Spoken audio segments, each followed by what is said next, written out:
Hi friends, இன்றைக்கி நம்ம வந்து புளி சாதம் செய்கிறோம். அதுக்கு தேவையான பொருள் பார்த்திங்கன்னா வேர்க்கடலை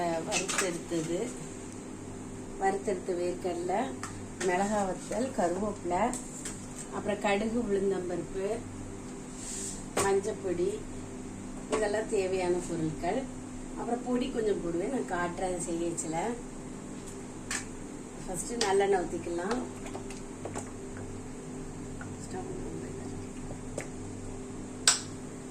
நல்லெண்ணெய் ஊற்றிக்கலாம். ஊற்றிட்டு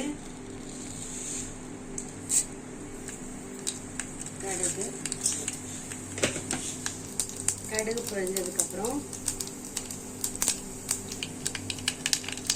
இந்த வரமிளகாயும் மிளகாய் பயன்படுத்தி வேசாகாதீங்க. அதோட இந்த வேர்க்கடலையும் போட்டுருங்க.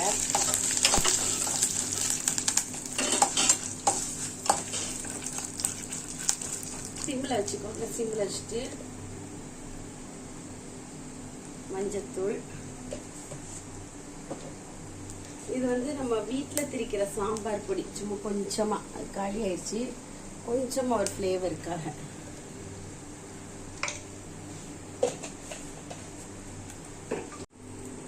இது வந்து வெந்தயமும் கடுகும். நான் அந்த ஊறுகாய்க்கு, இந்த மாதிரி ஊறுகாய்க்கு இதுக்கும் கொஞ்சம் கொஞ்சம் போடுவேன். ஊறுகாய்க்கு எல்லாம் கொஞ்சம் இவ்வளோ போடுவேன். இதுக்கு ஜஸ்ட்டு கொஞ்சமாக போட்டால் போதும். நெல்லிக்காய் ஊறுகாய், மாங்காய் ஊறுகாய், இதுக்கு எல்லாத்துக்குமே நல்லாயிருக்கும். இதுக்கு இவ்வளோ போட்டால் போதும், ஒரு டேஸ்ட்டுக்காக. போட்டுட்டு லேசாக ஒரு தட்டு வட்டுட்டு புளி காய்ச்சல் வச்சுருங்க.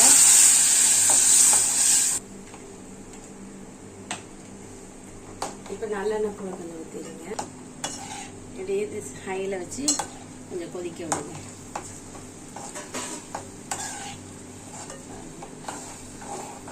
ஹையில் வச்சு அப்படி கொஞ்சம் நேரம் கொதிக்கட்டும்.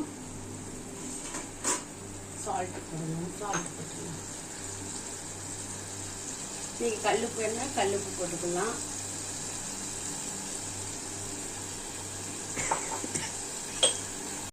ஃப்ரெண்ட்ஸ், இப்போ முடிஞ்சிருச்சு. இப்போ பாருங்க, எண்ணெய் மேலே வந்துருச்சு.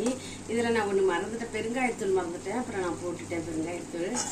இப்போ பாருங்கள், இதில் வந்து ஒரு 10 வரமிளகா போட்டிருக்கேன். இப்போ உங்களுக்கு தேவையான வரமிளகா, ஒரு எலுமிச்சம்பழம் சைஸ் புளி ஊற்றி இருக்கிறேன்.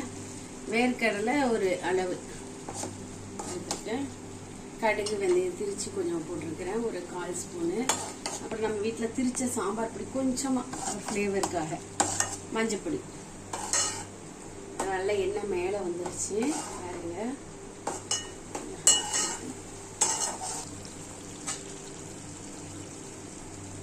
இப்போ இதை கொஞ்சம் பவுலில் எடுத்துட்டு நம்ம சாதம் போட்டு வைக்கலாம். வேணும்னா அதை நம்ம ஆட் பண்ணிக்கலாம். அப்புறம் ரொம்ப புளிப்பாயிட்டுனா நல்லா இருக்காது.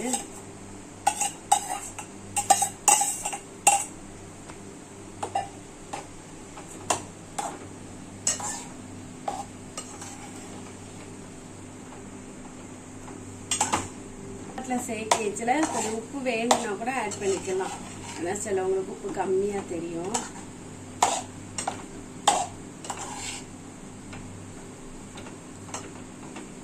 வேணும்னா கூட நம்ம எடுத்து வச்சதை ஆட் பண்ணிக்கலாம். அந்த புளிக்காய்ச்சல் எடுத்து வச்சிருக்கோம்.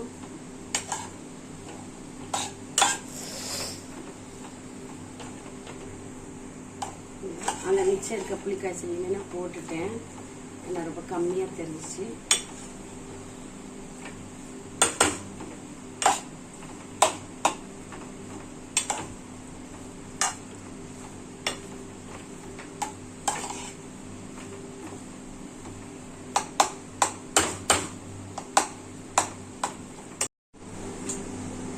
புளி சாதம் இப்போ ரெடி ஆயிடுச்சு பாருங்க.